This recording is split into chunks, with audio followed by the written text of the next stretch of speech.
Recharging का। अभी केवल हम रिचार्जिंग की बात करेंगे। तो रिचार्जिंग में आप ये मान लो बेसिक फंडामेंटल रूल जो है वो ये है कि 1 एकड़ की रेडियस में 44,000 स्क्वायर फीट के आसपास लैंड आती है, ठीक है। 44,000 स्क्वायर फीट के आसपास का एरिया आता है।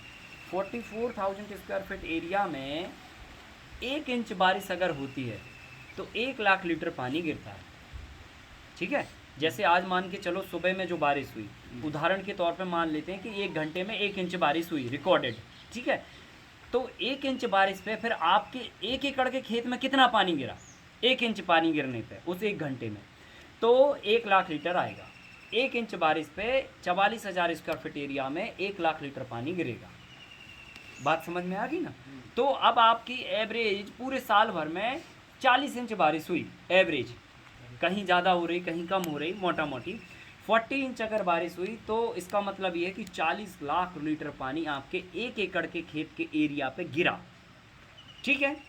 अब कितना पानी खेत के बाहर निकल के चला गया? तो रिकॉर्डेड अगर हम बात करें तो लगभग इस बात का प्रमाण तो कोई दे नहीं सकता, लीटर में नहीं बता सकता, लेकिन जब हमने इस पर काम करना चालू किया तो हमने 30 लाख लीटर पानी खेत में रोका या खेत तक रोका, खेत की बॉर्डर तक रोका। तब हमें पता चला कि लगभग अगर 10 लाख लीटर पानी बह रहा है तो मोटा मोटी 10 लाख लीटर पानी अंदर जाता होगा बड़ी मुश्किल से, बाकी का सारा पानी बह के जाता है। और पानी के साथ जो बेशकीमती मिट्टी बहती है ना, उसकी आप कीमत ही नहीं लगा सकते हो, क्योंकि पानी तो बह के चला गया तो कैनाल से आ जाएगा, कुएं से आ जाएगा, बोरवेल से आ जाएगा, या फिर आप पैसे से खरीद भी लोगे, मिट्टी नहीं खरीद सकते। मिट्टी जो है ना, आज तक संसार का कोई भी प्राणी बना नहीं पाया, एक कण भी मिट्टी की संरचना नहीं कर पाया। सो मिट्टी जो है, जो पानी गिरने के बाद जो बह के जाती है खेतों से, वो इतनी बेशकीमती होती है कि आप हिसाब नहीं लगा सकते। आपका जन्म गुजर जाएगा लेकिन एक कण नहीं बना सकते मिट्टी का, ठीक है। तो मिट्टी इतनी बेशकीमती और फार्मर का कैपिटल है, ये पूंजी है। अगर पानी और मिट्टी उसके पास है तो समझ लो उसके पास हर समय पूंजी है, बीज ही तो डालना है, बाकी तो सब कुछ पेड़ बना के वो मल्टीप्लाई करके आपको देने ही वाली है। तो मिट्टी जो है बहुत बेशकीमती एलिमेंट है या तत्व है, और वो पानी के साथ हर साल खेत के बाहर बह के जाता है। और आपको आज तक नहीं पता कि 1 एकड़ में 40 लाख लीटर पानी गिरने से कितनी मिट्टी आपके खेत से बह के जाती है। और ना ही कोई आज तक किसी यूनिवर्सिटी ने ये बात बताई है, और ना ही इस पर कोई रिसर्च हुई है कि इतनी मिट्टी हमारे हिंदुस्तान के खेतों से बह के जा रही है। और इस पर हमने बहुत सीरियसली काम किया, और हमने काम किया अपने तिली वाले फार्म से। वहाँ पर हमने क्या किया, जब हमने लीफी वेजिटेबल उगाई तो उसको धोने के लिए हम, क्योंकि उसको जड़ समेत निकालते थे, देखो आइडिया कहाँ से आते हैं और कैसे चीज़ें डेवलप होती हैं। तो जब हमने भाजी निकाली तो अब उसमें मिट्टी चिपकी थी जड़ों में, अब उसको साफ धोना है तभी बाज़ार ले जा पाओगे। तो हमने पाइप चालू किया और उससे हम मिट्टी धोने में लगी। मिट्टी धो रहे तो फिर दिमाग में आइडिया आ गया, ये घुस गया दिमाग में, अरे यार इतनी सी भाजी धोने में 10 लीटर पानी बह गया, ठीक है। सो फिर क्या दिमाग में आया, तो क्या कर सकते हैं, एक काम करो, एक खड्डा बना दो, उसमें पानी भर दो और फिर उसी में अपन धोएंगे। तो रोज का धोएंगे, रोज का जो है ना धो के, और उसकी जो मट्टी होगी वो उसमें नीचे बैठ जाएगी, और पानी फिर से हम अगले बार सुबह फिर यूज़ कर लेंगे। मतलब वही पानी हम कई बार उसमें धो सकते हैं। तो मतलब पानी की ऐसे हम बचत। हमने गड्ढा खोदा, पानी धोया, गर्मी निकली, बारिश आई तो हमने देखा कि वो मट्टी से पूरा भर गया, जितना भी खाली था, ठीक है, पूरा फ्लैट हो गया। और कुछ कुछ पानी उसमें बीच बीच में भरा हुआ भी देखा हमने। तो उस समय तो ज़्यादा क्लिक नहीं हुआ, जब वो मिट्टी से पूरा पैक हो गया तब क्लिक हुआ कि यार ये तो खेत की मिट्टी है, ये तो इतनी मिट्टी तो इसमें हमने जो जड़ों से निकली वो तो थी, ठीक है, लेकिन ये जो है ये तो बह के जा रही, खेत की मिट्टी आके वहाँ स्टोर बह के जा रही। तो फिर दिमाग में आइडिया क्लिक हुआ, यार इसको रोकना चाहिए। तो क्या करना चाहिए, जहाँ से सारा खेत का पानी बह के जा रहा है वहाँ पे बड़ा खड्डा बना दो। तो हमने मिट्टी रोकने के लिए बड़ा खड्डा बनाया। अब बड़ा खड्डा बनाया तो हम रोज देख रहे हैं कि कितनी मिट्टी आ रही है, अब वो इंटरेस्ट बढ़ जाता ना। तो हमने देखा खड्डा बनाया तो उसमें पहले दिन जो बारिश हुई तो पूरा खड्डा भर गया, क्योंकि अब सारा पानी तो वहीं आ रहा। तो खड्डे में पानी भरा और उसके साथ में 10, 15, 20 किलो जो भी मिट्टी आई वो मिट्टी आ गई, मिट्टी बैठ गई नीचे। और अगर ज़्यादा बारिश हुई तो खड्डे से पानी ओवरफ्लो के बाहर चला गया, मिट्टी लेकिन खड्डे में रह गई। तो हमने देखा कि पूरे 3 महीने की बारिश में बार बार खड्डा भरता था और वो फिर सूख जाता था, खड्डा भरता था फिर सूख जाता था। तो हर बार एक बार की बारिश में 10-15 किलो मिट्टी आ गई और पूरा खड्डा भरा और वो पूरा पानी सूख गया। अब एक खड्डे की जो कैपेसिटी थी 10 बाई 10 का लगभग 5,000 से 7,000 लीटर पानी बनने की थी। तो ऐसे बार बार वो भरता जा रहा, सूखता जा रहा, भरता जा रहा, सूखता जा रहा। तो फिर यहाँ से ये बात समझ में आई कि हम इस माध्यम से पानी को भी रिचार्ज कर सकते हैं। और फिर इसको ऑथेंटिक तरीके से हमने पूरा कैलकुलेशन तैयार किए। तो हमने पाया कि एक गड्ढा करने से हम खेत के कॉर्नर पे 10 लाख के आसपास पानी को भर सकते हैं, रिचार्ज कर सकते हैं एक खड्डे के माध्यम से। तो 10 बाई 10 का हमने फिर पोल बनाया। और वो पोल हम कहाँ बनाते हैं, जहाँ पर भी हमारी ये ट्रेंच होती है, ये जो कॉर्नर होता है, मान के चलो हमारे पूरे खेत का ढाल यहाँ है फॉर एग्जांपल, तो हम क्या करेंगे, यहीं पे पोल बनाएंगे। और पोल के लिए हम क्या करेंगे, ये वाला जो एरिया है इसको पूरा जो है ट्रेंच को यहाँ तक नहीं बनाएंगे। ये हमने मान के चलो 10 बाई 10 का इस एरिया में ये लेआउट में खड्डा बना दिया, ठीक है। तो ये आपके खेत के अंदर नहीं आया, ये इसी में फिट हो गया, थोड़ा सा आएगा 3-4 फीट इस तरफ। तो और ट्रेंच हमने यहाँ पर बंद कर दी बना मतलब जैसे यहाँ पे बंद की थी ना, तो यहाँ पर 5 फीट पहले ही हमने ट्रेंच खोदना बंद कर दी और यहाँ पर 5 फीट पहले खोदना बंद कर दी। तो खोदना इसलिए बंद किया ताकि ये फोर्स से पानी इसमें ना आए, क्योंकि ढाल इस तरफ है तो क्या होगा, नाली में पानी चारों तरफ से आएगा और फिर एकदम से धड़ाम से इसमें आ जाएगा, तो नाली में पानी बिल्कुल नहीं भरा रहेगा, ठीक है कि नहीं। तो हमने क्या किया, यहाँ पे 5 फीट पहले इसको बंद कर दिया खोदना, ये डिस्टेंस 5 फीट रख दी और ये डिस्टेंस 5 फीट रख दी। और 5 फीट के डिस्टेंस में ये पूरा हमने ये 10 फीट का ये पोल बना दिया।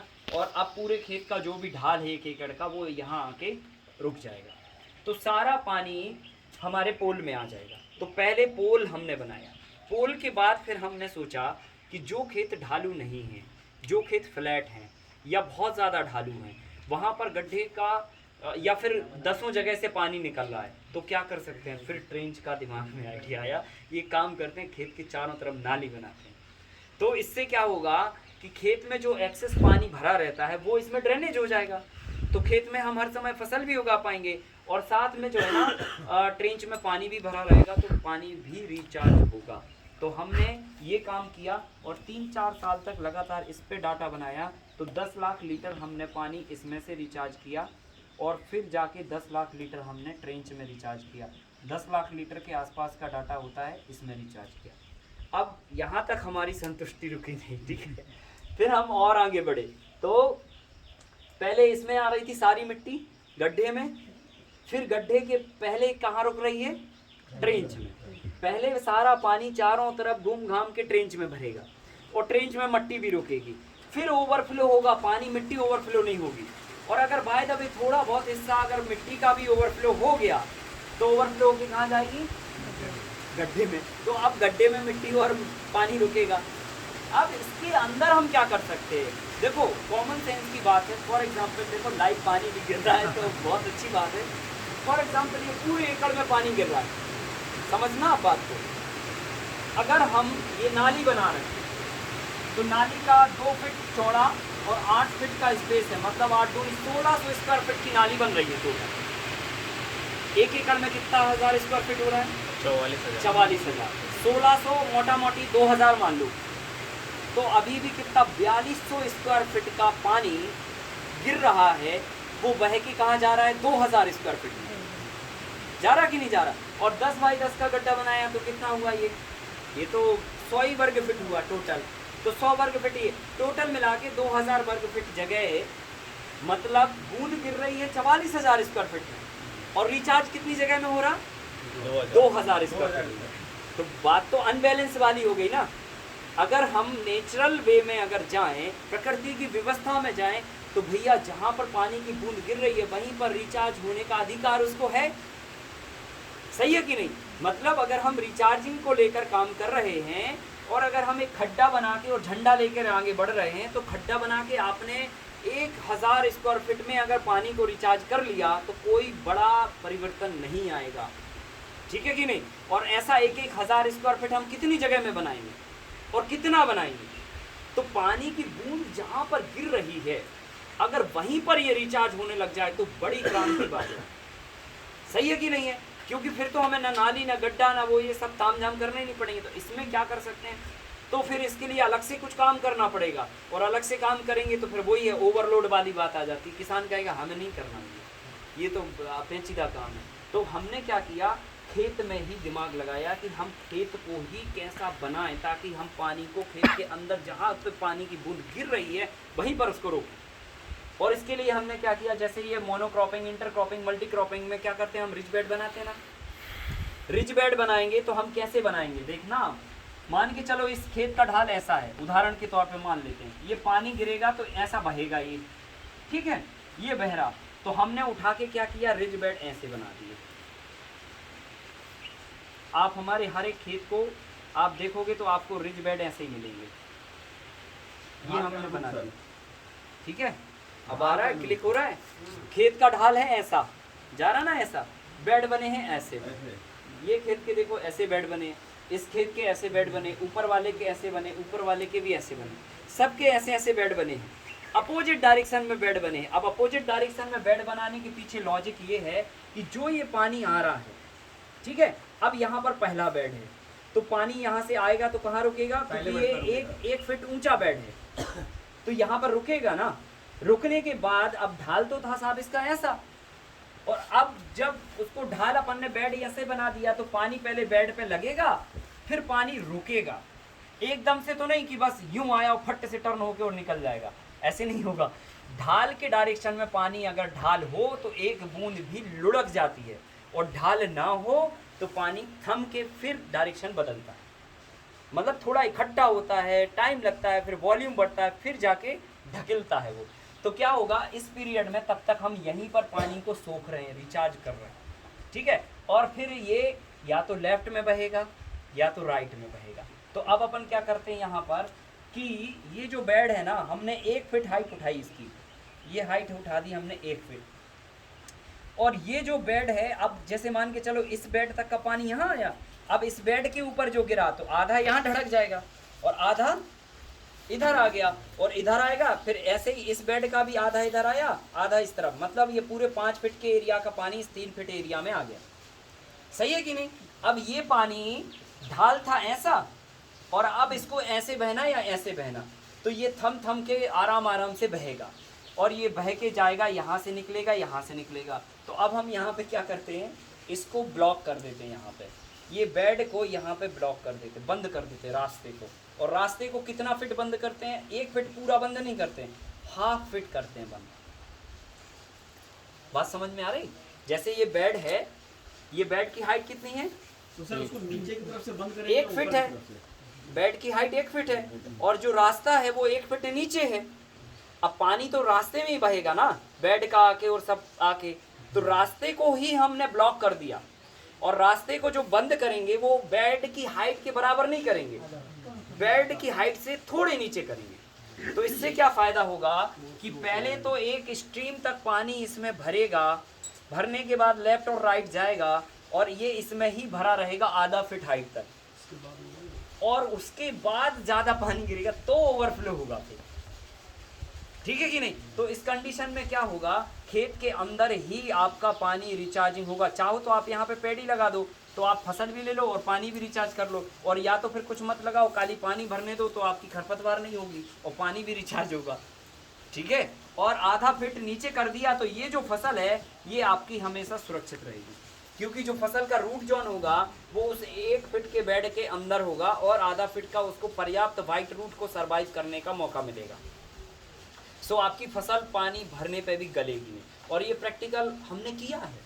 आपको ये अरहर की जो प्लॉट है, ये वाला प्लॉट है, ये तो हालांकि इस बार हमने तोड़ के उड़द बो दिया, वो पूरा ब्लॉक जो है ना अभी भी आप देख सकते हो वैसे ही बेड बने हैं, वैसे ही हमने उसको रोका है और प्रॉपर वे में जो है उसमें पानी भरा रहता है और फसल भी हमारी पूरी साल बराबर उसमें अच्छी ईल्ड आई, मतलब कोई उसमें। और जो अरहर का शायद आप में से किसी ने वीडियो देखा हो अगर, तो उसमें प्लांट की हाइट उस समय की आप देख सकते थे कि क्या हाइट थी, वो यही वाला खेत है, मतलब हमसे हाइट से 2 गुना हाइट पे था वो प्लांट। हाँ सर, देखा। और पानी भी भरा हमने पूरी बारिश भर उसमें, तो मतलब नुकसान नहीं हुआ कुल मिला के, तो पानी भी रिचार्ज कर लिया और नुकसान भी नहीं हुआ। तो यहाँ पे भी हम 40 लाख लीटर पानी इस एरिया में गिर रहा है, तो इसमें से 10 लाख लीटर हम खेत के अंदर ही हर हाल में रिचार्ज कर डालते हैं। और इस कॉन्सेप्ट पे मिट्टी तो साहब बिल्कुल भी 10 किलो भी आपके खेत से नहीं निकलती, क्योंकि यहाँ की मिट्टी बह के यहाँ आती है और इसी नाले में आपके बेड के जो रास्ता है उसी में रह जाती है। और अगर ओवरफ्लो हो भी गई तो सेकंड ऑप्शन, और ओवर हो गई तो थर्ड ऑप्शन। मिट्टी को आप पूरी तरह से रोक पाते हैं, और अगर मिट्टी को पूरी तरह से रोक दिया तो मतलब आप समझ लो विश्व का सबसे बड़ा काम आपने कर दिया, क्योंकि ये किसी के हाथ के बस की बात नहीं है। क्योंकि पानी जब बहता है तो पानी के साथ ही मिट्टी घुल के बहती है, कोई छन्नी नहीं लगा सकता कि पानी के साथ उसको छान ले, समझ रहे ना। और दुनिया में कोई भी टेक्नोलॉजी नहीं बनी है जो इससे पावरफुल तरीके से मिट्टी को रोक पाए, ये हमारा दावा है, क्योंकि हमने आज तक पूरे वर्ल्ड में कहीं नहीं देखा। और ज़्यादा वॉल्यूम में हम 10 किलो भी कोशिश करते हैं कि मिट्टी हमारे खेत से ना निकल पाए। 1 किलोग्राम मिट्टी की अगर आप हिस्ट्री उठा के देखें, 1 ग्राम मिट्टी में 1000 करोड़ जीवाणु होते हैं। कितने? 1 ग्राम मिट्टी, 1 ग्राम का मतलब आप समझते कितना होता है? 1 ग्राम मतलब इतना सा, इतनी मिट्टी में 1000 करोड़ जीवाणु होते हैं संख्या में, 1000 करोड़। और इनमें सभी तरह के जीवाणु हैं, राइजोबियम, पीएसबी, ट्राइकोडर्मा, एजिटोबैक्टर, सारे जीवाणु हैं जो एंजाइम ला रहे, एसिड्स ला रहे, खुशबू ला रहे, तेल ला रहे, तमाम तरह की गुड़ शक्कर ला रहे, सब ला रहे। वो 1000 करोड़ जीवाणु 1 ग्राम मिट्टी में होते हैं। और 1 ग्राम मिट्टी की जो कीमत है वो 1000 करोड़ बैक्टीरिया से अगर आप लगा लो तो मतलब आप कल्पना नहीं कर सकते हो। 1 किलोग्राम मिट्टी में ही आपकी गणित खत्म हो जाएगी कि 1 किलोग्राम मिट्टी में कितने हज़ारों कितने अरब बैक्टीरिया होंगे। और पता है आपको, जब पानी बहता है तो कितनी मिट्टी बह के जाती है? हमने यहाँ पर केवल गड्ढे से 2 ट्रॉली मिट्टी बहने से रोकी और डाटा बनाया कंप्लीट पूरा कि 2 ट्रॉली का मतलब है 4000 किलोग्राम मिट्टी। 4000 किलोग्राम मिट्टी हर साल हर एक व्यक्ति के खेत से स्लोली पानी के साथ बह के धुल के जाती है, और इसे कोई नहीं रोक पाता। तो आप सोचो कितना बड़ा काम हो जाता है आपका फार्मिंग के साथ में। आपने अलग से क्या किया? कुछ भी नहीं, गड्ढा बना दो। किस लिए? भाजी धोनी है साहब इसमें, इसलिए गड्ढा बना रहे। लो साहब, पानी भी रिचार्ज हो गया, मिट्टी भी रुक गई, वो भी हो गया। ट्रेंच बनानी है, क्यों बनानी है? बोले खाद बनानी है हमें, इसलिए बना रहे। और बेड बनाने में तो कोई लॉजिक है ही नहीं साहब, ऐसे बना रहे थे तो ऐसे बना दो। सिंपल सी बात है, बना तो रही हो ना, ऐसे बनाने, बस आपको दिशा बदलनी है ट्रैक्टर की, बस सिंपल सी बात है। तो कुल मिला के एक्स्ट्रा ऑर्डिनरी कोई काम नहीं है जिसमें मतलब ये माथा फोड़ी हो कि यार ये और अलग से काम पकड़ा दिया, ऐसा कुछ भी नहीं है। और ऐसा करके आप 10 लाख यहाँ पे, 10 लाख यहाँ पे और 10 लाख यहाँ पे गड्ढे में, ट्रेंच में, और अंदर 30 लाख लीटर तक पानी को रिचार्ज कर सकते हो 1 एकड़ की भूमि से 40 इंच बारिश गिरने पर। और अगर ऐसा हमने कर दिया तो आने वाले समय में जो है मतलब पानी पे भी एक एंटरप्रेन्योरशिप खड़ी की जा सकती है। सही बता रहे हैं, क्योंकि जिनके पास पानी है गर्मी में वो तो बेचते ही है, 200 रुपये, 300 रुपये, 400 रुपये टैंकर बेचते हैं। और ये जो है रेट अब बढ़ेगा, घटेगा तो नहीं, क्योंकि पानी की जो किल्लत जिस तरह से है, शहरों में मीटर लगते चले जा रहे हैं। अगर आप अपने पानी को अगर 10 लाख लीटर भी मतलब बेच पाए और 1 रुपये किलो भी बेच दिया तो 10 लाख रुपए तो पैदा आपके पानी से हो सकते हैं। 10 लाख रुपए तो पानी से हो सकते हैं। प्लान ही तो डालना है, करना क्या है, ठीक है कि नहीं? तो आपका रिचार्जिंग जो लेवल होगा, पानी का वाटर लेवल होगा, वो काफ़ी अच्छा सुधर जाएगा। और आप आने वाले समय में पानी की एक जो बड़ी चुनौती पूरे विश्व पर मंडरा रही है, उससे भी आप छोटे छोटे काम करके और इसको सॉल्व कर सकते हैं, ठीक है? बहुत बड़ी मुहिम उठाने की ज़रूरत नहीं है। और हमने देखा इतनी बड़ी बड़ी मुहिमें काम कर रही हैं, पर रिजल्ट कितना आया। अगर खुद किसानी ये इनिशिएटिव ले ले तो साथ में वो पानी की भी बहुत बड़ी क्रांति देश दुनिया में ला सकता है। और वो कुछ ना करे, किसी को उससे कोई लेना देना नहीं, वो अपने खेत में काम कर रहा है और अपना काम कर रहा है, कुल मिला के बात ये है। और वो समूचे विश्व के लिए हो रहा है। तो ये बात होती है। तो ये तो हो गई साहब इसमें ओपन में, mono, intercropping, mix cropping culture में। जब मल्टी लेयर में करेंगे तो फिर इसमें कैसे पानी रिचार्ज करेंगे?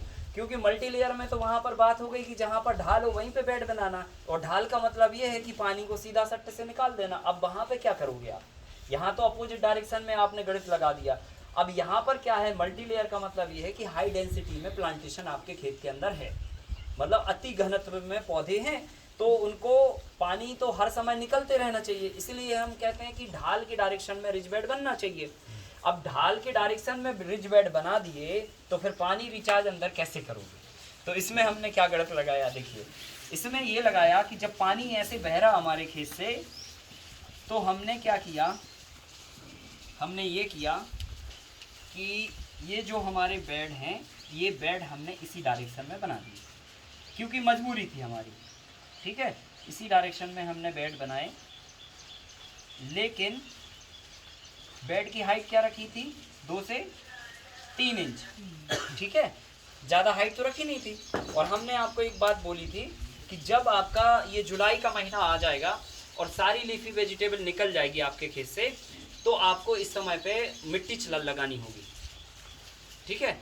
अदरक या हल्दी पे मिट्टी लगानी होगी, मिट्टी चढ़ानी होगी। तो आप खेत के बाहर से तो मिट्टी लाओगे नहीं कि उठा के लाओगे और चढ़ाने लग गए, वो तो बहुत लेंथी काम हो जाएगा। क्या करते हैं किसान, जो करते हैं, अभी देखो किसान जो करते हैं वही बता रहे हैं हम आपको। किसान क्या करते हैं, यहाँ की मिट्टी खोदते हैं, सीधा यूँ खोदते हैं और आजू बाजू लेफ्ट राइट कर देते हैं। या तो आप पावर वीडर चला दो, हम लोगों ने पावर वीडर चलाया था ऊपर वाले प्लॉट में, तो उसने क्या किया, उसको हमने काट दिया पावर वीडर को, वो इतना चौड़ा था, हमने काट के उसको 1 फीट कर दिया, ताकि वो हमारे 1 फीट के रास्ते में 1.5 फीट में चल जाए अच्छे से। और हमने क्या किया, उसको टेढ़ा कर दिया थोड़ा सा, उसकी जो वो है ना घूमने की जो पत्तियाँ थी ब्लेड थी, उनको टेढ़ा कर दिया। अब वो ऐसे चल रहा है, टेढ़ा है और ऐसे ऐसे चल रहा है, तो ऐसे में वो खोद भी रहा था और उछाल भी रहा था, ठीक है। तो वो खोद खोद के उछालता जा रहा था, तो उछालने में क्या हो रहा था कि ये प्रॉपर खुद जा रही थी। अब यहाँ पे क्या दिमाग लगाया कि ऐसा फार्मर ऑलरेडी करते हैं, ठीक है, कि भैया खोद के मिट्टी को लेफ्ट राइट कर देते हैं। तो लेफ्ट राइट करेंगे तो नाली गहरी हो जाएगी और ये बेड ऊंचा हो जाएगा, और फिर पानी जो है ना इस नाली में धड़ल्ले से पहले ही से ढाल है, और अभी आपने मिट्टी खोद दी तो और अच्छा बन गया, तो एकदम सट्टे से निकल जाएगा। तो ये तो पानी निकल जाएगा, पर हमें तो रोकना है, हम तो दूसरे मुद्दे पे साथ में लेके चल रहे हैं कि हमें तो दूसरे मुद्दे को सॉल्व करना। तो हमने क्या किया, यहाँ पर छोटा सा गड्ढा खोदा, ठीक है, फिर आधा फीट जगह छोड़ के फिर छोटा गड्ढा खोदा, फिर आधा फीट जगह छोड़ के फिर छोटा गड्ढा खोदा, फिर आधा फीट जगह छोड़ के फिर खोदा। ऐसे करके हमने आधा फीट जगह छोड़ के और गड्ढे खोदते गए। कितना, लगभग 1.25 फीट का चौड़ा और 1 फीट लगभग गहरा। तो हमने जो गड्ढा खोदा, इससे जो मट्टी निकली, ठीक है, उसको हमने लेफ्ट में लगा दिया, राइट में लगा दिया। इससे जो मट्टी निकली उसको लेफ्ट में और राइट में लगा दिया। तो गड्ढे से जो मट्टी निकली उसको हम लेफ्ट राइट लगाते गए। तो जो मट्टी लगाने का जो था कि भाई मट्टी लगना चाहिए, सो रिज बेड ऊंचा होना चाहिए, सो हमने मट्टी लगा दी और रिज बेड बना दिया। अब क्या होगा, ये तो ढाल है साहब ऐसा, ठीक है कि नहीं। अब होगा यहाँ से पानी गिरेगा, पहले इस गड्ढे में रुकेगा, चलो भरेगा उसके बाजू वाले में, फिर भरेगा तो इसमें रुकेगा, फिर भरेगा इसमें रुकेगा। अब पता चला 70 फीट लंबा आपका बेड है, तो आपके लगभग 70 फीट में 50 गड्ढे बन गए। तो 50 गड्ढों में एक गड्ढे में 5 लीटर पानी एक टाइम में बनता है। तो 55 25 250 लीटर पानी आपकी एक रो में तैयार हो गया रिचार्ज होने का। और ऐसे 1 एकड़ में 1000 गड्ढे टोटल बनते हैं मल्टीप्लेयर में। तो 1000 गुणा आप 5 कर लीजिए, तो मतलब 5000 लीटर पानी लगभग 10 से 15 मिनट के अंदर रिचार्ज होने की पावर रखता है। अच्छा, फसल आपकी गड्ढा बनाओगे तो पहले 3 इंच हाइट तो थी बेड की, अब आपने 1 फीट गहरा खोद दिया, तो 1 फीट गहरा इसको खोदा और इसकी मिट्टी निकाल के इस पे लगाई, तो 3 से ये 6 इंच हो गया और 1 फीट वो हो गया। तो अब कितना, 1.5 फीट का पौधे को सरफेस मिल गया।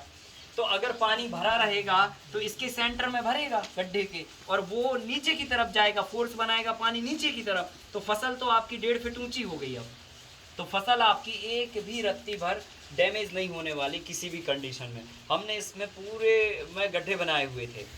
अभी बस जैसे ही 1-2 दिन का हमें मौका मिलेगा, अब हम इसमें फिर गड्ढे बना के और मिट्टी चढ़ा देंगे, सो पानी रिचार्ज हमारा इसमें अभी होता रहेगा।